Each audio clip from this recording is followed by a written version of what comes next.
But for my money, unless we are grown up enough to stand back and say, there is a problem here and we do need to address it. If we don't throw out the stuff that's rotten, we cannot build on anything better. We can't make it any better. But how do we do that?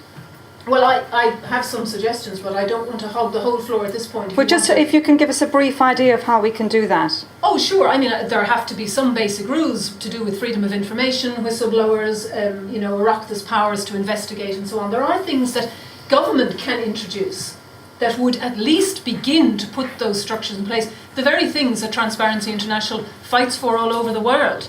An end to what's called influence selling, I think you call it. We call it in Ireland stroke politics. And we all know what that is. And, actually putting an end to stroke politics in this country, it's endemic. It's about who we are because we're all connected to each other. And sure, I'll ring up John and he'll fix that and I wouldn't upset and blah, blah, blah. I call it it's the cosy club thing, isn't it?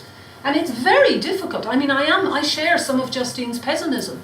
I think the task of repairing or restoring the political system in this country is a vast question that we will spend many years doing. But it seems to me that unless we all stand up together and politicians in all parties acknowledge the problem, we can't do anything about it. And certainly the current government shows no indication whatsoever of wanting at all to engage in this debate. They just persist with the same stuff. And John O'Donoghue, God help him, has just become a touchstone for exactly what's wrong.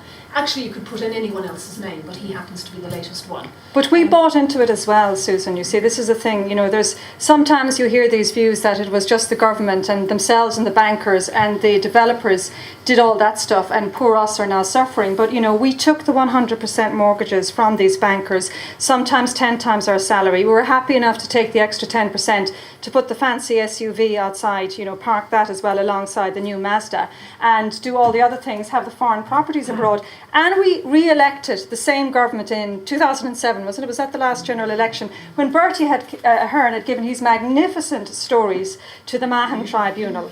So, we bought into it. There's a certain level of collective responsibility in all of this as well. Absolutely, there is a share of collective responsibility, but we do know, however, from experience that, when bankers sell you something, you kind of expect that they know what they're doing, that they're right. Now, there is a collective responsibility, but we do have to trust somebody, and we have over the years trusted priests, trusted bankers, trusted all kinds of people, and they have sold us short on many occasions. But you kind of hope if the guy behind the counter wearing the suit with a nice title says, "No, madam, it's okay, honestly, 100%, it's not a problem in this day and age. You were just thinking back to 25 years ago when your granny couldn't get £60 to do whatever." And they persuade you, and they're trained to sell. And of course people are gullible, people are vulnerable. And the loyalty to Fianna Fáil is extraordinary. And he was returned because the country was still on a high. Nobody wanted to admit that the good times were coming to an end. And that is still not an excuse for the government and the politicians in general putting the house in order, regardless of whether we vote in one party or the other. We still have to call for that kind of legislation to improve matters. Okay, just before we open it out to all of you, Charles de Swardt, any views from your perspective, I suppose, especially when you were chair with the ANC as well, so you'll understand, the sensitivities of engaging politicians in a new democratic process? Thank you very much. Apologies that I can't share in your excitement about Ireland, and I have to give you something from the international perspective. And a little bit of comfort to you, although it might be very cold comfort, but in 2/3 of countries around the world, parliaments and political parties are seen as the most corrupt institution, which is quite a frightening statistic.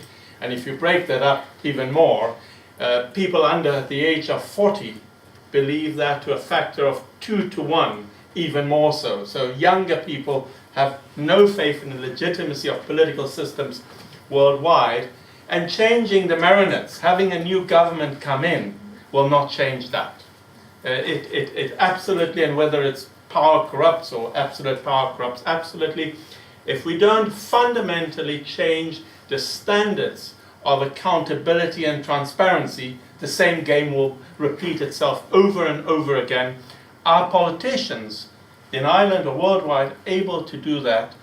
A year ago, presented them to a unique opportunity to do it when we started the unfolding of the current economic crisis. Because if you remember correctly, a year ago about to this week, when the crisis broke, around the world people said accountability, transparency and a lack of integrity is at the heart of this crisis. 2-3 months later, people said we have to fundamentally reform the global governance and the global financial architecture. Another 3 months later, the solution started to be rescue and bailout packages. So that opportunity for politicians and for those in government to take the chance to reform this has all but evaporated. There's no more talk about fundamental restructuring of global governance.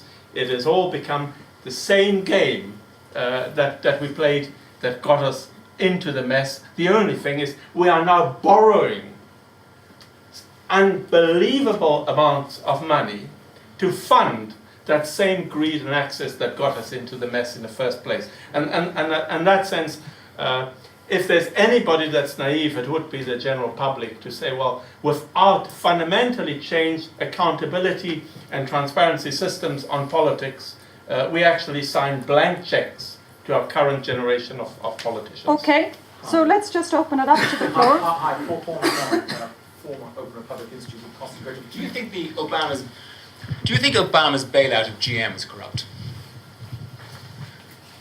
Well, absolutely not in terms of our definition of corruption. However, would I have expected very strong measures to be put in place to be accountable for how public money is spent?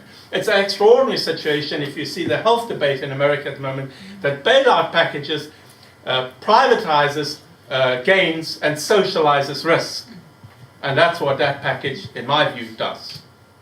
Okay, so comments to make, questions to ask?